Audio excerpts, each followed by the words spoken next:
matagutlo, matagadlaw. Adunay mga panghitabo dito sa kauluhan, panghitabo sa gawa sa atong nasod, ug adunay mga panghitabo dinhi sa atong dapit. Mga panghitabo nga mao'y makapaikag sa katawhan, nga mabinantayon sa lakat ug dagan sa panahon karon. Itanyag ning istasyon DXSR ang 7 o'clock Breakfast News.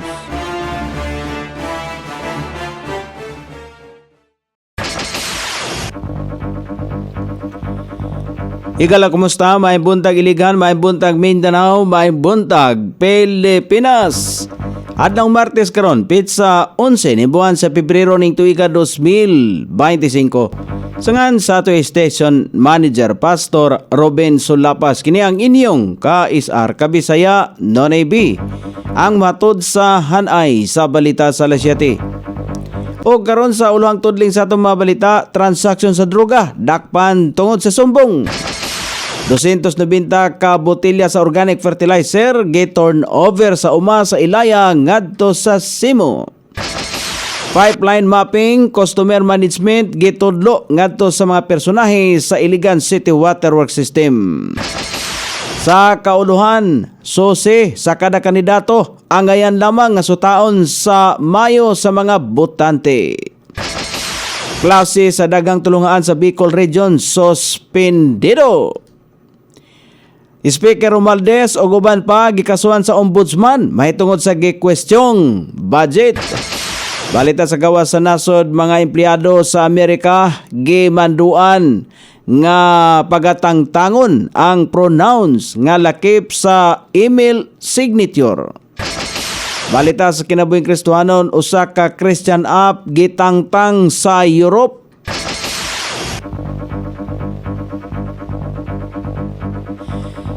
Kini ang uluhang tudling sa atong mga balita nga dalit kanato ning istasyon. DXSR 106.7 sa inyong FM dial. Ang bugtong radyo sa dakbayan siligan nga nagsibya sa balang kasulatan, pinasubay sa inspired and preserved. Not simply dictated King James Version sa Anchor Broadcasting Corporation. O karon sa kompletong detalye, natultulan sa mga operatiba sa Police Station 1 ang transaksyon sa ginadiling droga dito sa Purok 1A, Barangay del Carmen, sakop ni Dakbayan Siligan. Tungod sa tawag nga nadawat nila kalabot ini, naabta nila ang suspect nga si alias Pacifico nga adunay gigunitan nga 7 ka pakete sa gituang shabu sa nakalabayng gabi. Ang suspect nga taga Purok 4 Barangay Bagong Silang ug naabot lang sa Barangay del Carmen tungod sa transaksyon sa droga. Miangkon ang suspect sa nakuhang ebidensya sa kapulisan og high pakini sa droga. Gidala ang suspect sa Police Station 1. Dakong tabang sa operasyon sa kapulisan ang kooperasyon sa mga sibilyan pagsumpo sa pagkuyanap sa droga pinaagi sa ilang mga sumbong. Giturn over sa uma sa Ilaya ang 290 ka botelya nga organic fertilizer nga tag 500 ml ngadto sa City Environment and Management Office SIMO nga gipanghatag sa mga barangay na syudad. Apil ni ang libre nga training sa mga mag-uuma unsaon paggamit sa abono. Sumala pa ni Environment and Natural Resources Virgilio Incabo ang head sa SIMO nga dako kini og tabang sa pagproseso ang ilang malata nga basura. Tinguha sa uma sa Ilaya nga makatabang sa solusyon sa problema sa basura ingon man sa mga mag-uuma sa syudad. Bukas usab ang buhatan sa uma sa Ilaya niadtong nanginhanglan og abono sa ilang mga pananom. Gitudlo sa Information and Communications Technology Center ngadto sa personnel sa Iligan City Waterworks System ang paggamit sa Geographic Information System mapping. Ang sistema naglangkob sa pipeline mapping o pagtumbok sa nahimutangan sa mga tubo sa tubig, accounts and customer management operations and maintenance sa monitoring, pagminos sa non-revenue water o water quality monitoring. Sumala pa ni Glenn Villasin, ang focal person sa Iligan City Water Works System nga tinguha nini nga mapauswag ang ilang serbisyo. Lakip sa gitudluan sa GSIS mapping ang Iligan City Risk Reduction and Management Office, Economic Enterprise and Development and Management Office, Iligan Investment Incentives and PPP Center o uban pang opisina nga naghatod og essential services ning syudad sa Iligan. O karon sa balita sa kauluhan nga mabasa sa nagkalain-laing gula sa pamantalan karong adlaw nga nahipo sa lawak balitanan ning istasyon. DXSR 106.7 sa inyong FM dial.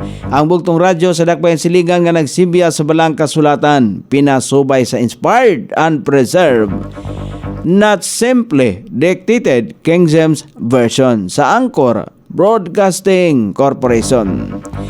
Gipahayag sa Commission on Elections, COMELEC, nga angayan lamang nga sutaon og maayo sa mga botante ang Statement of Contributions and Expenditures o SOSE sa mga kandidato karong piniliay sa Mayo. Sumala pa sa komisyon, makabaton ang publiko o kay gayunan nga makita ang mga SOSE sa kada kandidato tungod kay ilaha kining i-post sa COMELEC website. Gisulti ni Commission on Elections sa Chairman George Erwin Garcia nga kinahanglan kining susihon sa mga Pilipino aron masayran kung insakto ba gayod ang ilaang mga gi-report o tan-awon kung aduna bay mga wala na report nga mga gigasto nila sa panahon sa pangampanya.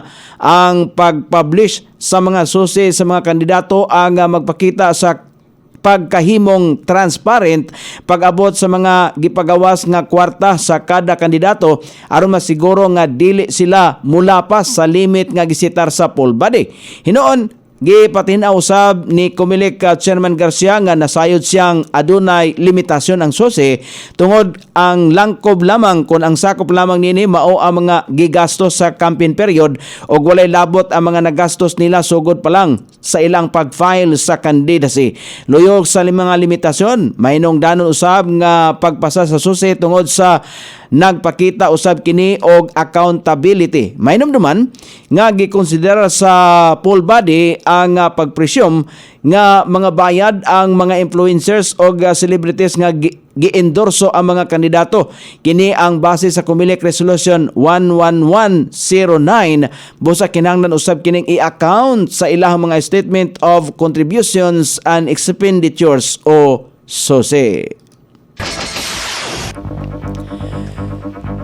Suspendido ang klase sa kadaghanang mga eskwelahan sa Bicol Region tungod sa walay puas nga pag-ulan. Sunod-sunod nga pagpatuman og class suspension ang kadaghanang lokal nga tulungaan sa nasoing rehiyon kagahapon adlaw Pebrero 10 aron maprotektahan ang kaluwasan sa mga estudyante o mga magtutudlo. Pinakapektado ang mga lugar sa probinsya sa Albay kung asa suspendido na usab ang klase sa tanang level sa Kamalig, Legazpi City, Ginumbatan kon Ginubatan, Bagakay, Daraga, Palanggi kon Pulangi og Ligaw City. Sa Catanduanes, suspendido usab ang klase sa tanang level sa Virac. Posibleng mas daghang mga LGU ang mag-anunsyo sa class suspension tungod sa nagpadayon paghapon nga mga pag-ulan sa dakong bahin sa nasong rehiyon.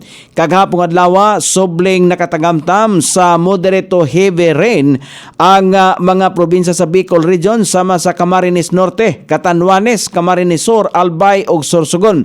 Kini ang equivalent sa 50 ngadto sa 100 mm nga gibag-on sa tubig ulan nga maoy mamahimong hinungdan sa kalit nga pagbaha o kalit nga pagdahili sa yuta o pagkalumpag sa mga dagkong bato.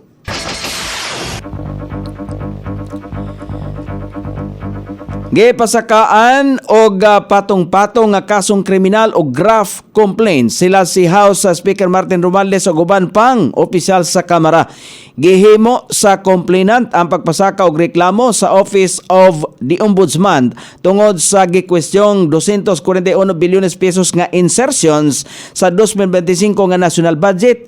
Gipanguluhan ang pagpasaka og kaso nila ni kanhi House Speaker Pantaleon Bibot Alvarez, Attorney Ferdinand Topacio, Attorney Jimmy Bundok ug Attorney Raul Lambino. Gawas kang Romualdez kauban usab sa mga gikasuhan alang sa falsification of legislative documents o graft ang mga musunod: House Majority Leader Manuel Jose Dalipe, former House Appropriations Committee Chairperson ug Ako Bicol Party List Representative Saldico, Acting Appropriations Committee Chair Marikina 2nd District Representative Estila Kimbo. O karon sa balita sa gawas sa nasod, gimanduan ang mga empleyado sa nasod sa Amerika nga pagatangtango na ang pronouns isip lakip sa mga email signature. Kini ang kamanduan epekto sa gipirmahan ni US President Donald Trump nga pagatangtangon ang presensya sa diversity, inclusivity and equity program sa nasod. Kini nga mga kamanduan makita sa mga opisyal nga dokumento sa gobyerno. Ang nasoding kamanduan nadawat usab sa mga ahensya sama sa energy o transportasyon. O karon sa balita sa kinabuhing Kristohanon, gianunsyo sa Chief Executive Officer o co-founder sa usa ka Kristohanon nga prayer app nga halo ang naasoing app dili na magamit sa mga katawhan sa Europe. Sumala pa sa mga eksperto nga ang pagban sa naasoing app sa Europe mao hinungdan sa posible nga mga data privacy breach. Ang naasoing app nakasinati usab og ban sa nasod sa China kaniadtong tuig 2024. May numduman nga sugod kaniadtong 2018 nakataho og pagtaas nga download ang halo app, ilabi na gikan sa mga nasod nga Italy, Poland, Germany ug France.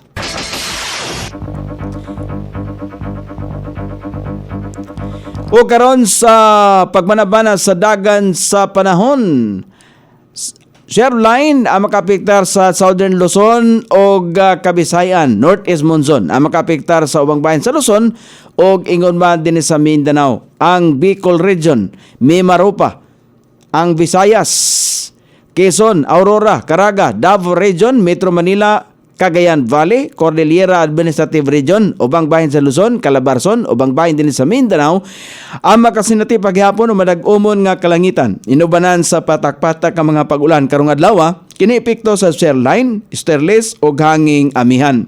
Ang sukod sa temperatura din sa Dakbayan Siligan, ang kabugnaon na nasa 24 ug ang kainiton mosangko sa 28 degrees centigrado. Ang adlaw misilang kaganiha sa alas 6:22, umusap unya sa alas 5:59 sa sayong takna sa kagabhion.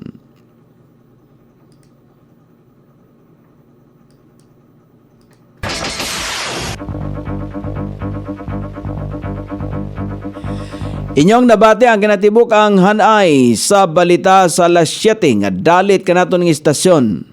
The XSR 106.7 sa inyong FM dial.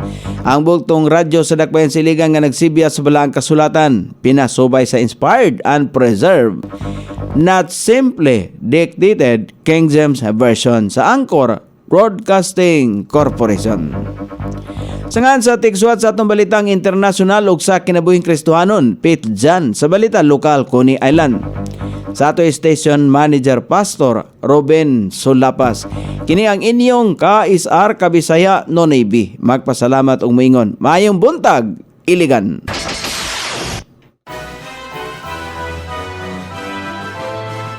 Inyong nabati ang 7 o'clock Breakfast News. Hangtod na usab og mga adlaw sa samang takna o sa samang istasyon. Daghang salamat sa iyong pagpaminaw ug maayong buntag.